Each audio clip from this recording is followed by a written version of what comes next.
I'm really outdoing myself, aren't I? I know. 2 videos in a week. Well, blame Golden Knights management because they're the ones who are throwing these all together really, really quickly. So the news just broke about an hour ago on the Golden Knights TikTok, and then it was confirmed by everybody in the known hockey universe. Nick Roy has extended with the Vegas Golden Knights 5 years, $3 million a year. Yeah, I said that right. It's not misspeaking. I checked 3 or 4 times. It's $3 million a year.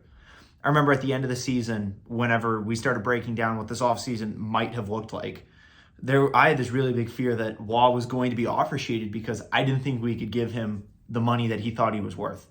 I originally thought he was going to be a $5 million player. He's going to look at his stat line from the last season and say, you know what? I'm a good player. I'm young. I'm quick. I'm big. You should give me money like Jonathan Marchessault or William Karlsson. And I guess I totally read the situation wrong and totally misinterpreted what I thought he was going to ask for. Because it seems as if there was a lot of mutual agreement between the team and Roy's camp that $3 million was the number. So I'm just as flabbergasted as anybody else. I'm half convinced the management group must have slid him something under the table. When my brother texted me that this contract had been signed, I simply responded to him, what, did they slide in the keys to a Corvette they slide in the keys to a Corvette from Findlay Chevy on the 215 home of the Woo? Or I don't know. But this is an incredible deal for the Golden Knights organization. Ever since the news broke, I've just been like super optimistic. And it's the first time I've been really, really happy about a contract since the last time I was really happy about a contract, which was 2 days ago. So really, the Golden Knights are 2 for 2 this week on signing really good contracts. I really hope we go 3 for 3, but that's for a later date.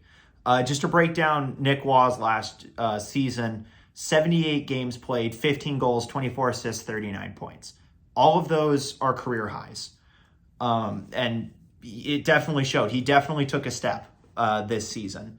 One thing I remember from him last season when it comes to the development of his playmaking skills is when he essentially folded Victor Hedman in half and then made Vasilevsky look like a beer league goalie at the Fortress. Although the Golden Knights wound up losing that game back in December, it's one of those moments from the 2021-22 season that really stick out in my head to say, ooh, Nick Roy is going to be a really good player one day. And it seems as if that day is today, and the Golden Knights are really keen on locking up the better chunk of his career. For the next 5 years is probably his window, and he's going to offer really, really good stability on the third line, if not even the second line. He may be one of those players that is forced to move up with the absence of Pacioretty.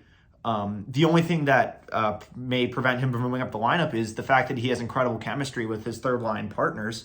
Sure, it's going to be a little different without Mattias Janmark there, but who knows? Maybe he's the perfect idol to help take under his wing a player like Brendan Brisson or Ivan Morozov, who are likely to be on the roster next year. This contract makes Nick Hague the 6th not Nick Hague. Oh my God, I'm thinking ahead to later whenever that contract gets signed. This contract makes Nick Roy the 6th highest paid forward on the team, making about $250,000 a year more than Chandler Stevenson, who is an incredible deal in his own right. So that figure's awesome for the team. That figure's awesome for the player. The term is awesome for all involved. The one thing that is going to be interesting with this deal is we now have a number for how much we have to spend on Nick Hague. Now I can talk about him, as I tried to 30 seconds ago, but now it's actually the time. The Golden Knights are likely going to have to carry a forward with a cap hit of $750,000 just to get up to the number of eligible forwards. There's a lot of players who could fill that void, and it'll likely be a 4th line role unless it's an inherently skilled player. The aforementioned Brendan Brisson and Ivan Morozov are the 2 main candidates, but you also have Manninen coming over from Finland. And he's an older guy. He's like 31, if I remember right. He's got some professional hockey experience, and he's also on a super cheap deal. So that's a valid option for the Golden Knights to use. But if I had to put money on it, I'm going to assume it'll be Brisson and Morozov, given how they looked really, really good at the rookie camp a couple weeks ago, and they're both highly touted prospects. But with that in mind, the Golden Knights now had $2.5 million in cap space to sign Nick Hague without having to make any additional moves. I'm not so sure that they can fit him in under that figure, but at the same time, I said Zach Whitecloud a few years ago was going to make Shea Theodore money. He was going to make 4, 5, 6 million, and he's making nowhere near that much. He's making just south of 2. So it's not outside the realm of possibility that we're able to get this whole offseason done and dusted in the next few weeks and steam ahead to rookie camp and start putting together our rosters with Nick Hague on the back end. So really this Waugh contract puts the end in sight. We are now one signature away from the offseason for the Golden Knights being done, unless they've got something crazy nuts in the pipeline that I'm sure will knock all of our socks off. If they don't, this will be the first offseason for as long as I can remember where we haven't made a big splash move to add. Like, sure, we had our splash move when it comes to subtraction with Max Pacioretty, and I've made my feelings known on that deal. But given that it's allowed us to sign players like Howden and Kolasar and Waugh now, and likely Hague here in the next few days, I really hope so.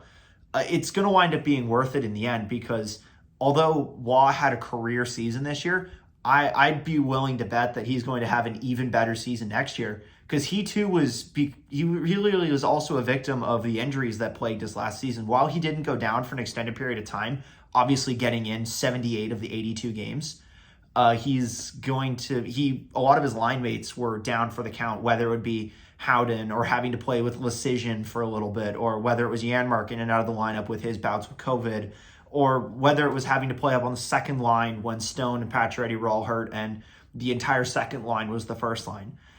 Sure, he's an incredible player, and he's only going to keep getting better. The main reason why I really like this contract, sure, he had a really good regular season, and he's been getting better as a player, especially with the Golden Knights, whether it be the 50 games he played 2 years ago or the 20-something games he played a year before that, and the 30-point, and he's a consistent 30-point scorer even when he first joined the Vegas Golden Knights in that trade when we sent Eric Howlett the other way when he was coming off an injury 3 years ago. The one thing I like about his game is he's not scared by the big moments. Nick Waugh, the core memory I have of him as a player is the overtime goal he scored in the Stanley Cup semifinal 2 years ago against the Montreal Canadiens to tie that series 2-2, where he roofed it on Carey Price in Montreal. And I think that's the loudest I had cheered all that season. So for that, he's a really talented young player, and I'm really excited to get to watch him for what seems to be the next 5 whole years. He's part of the future of the team, and just like we've done with all of our young players, we lock them up to pretty lengthy term and pretty team-friendly deals. So add him to the list of players that we're going to get to be excited about for the future. So until Nick Hague's contract is done or we do something else absolutely nuts, we're just going to be playing the waiting game here as fans.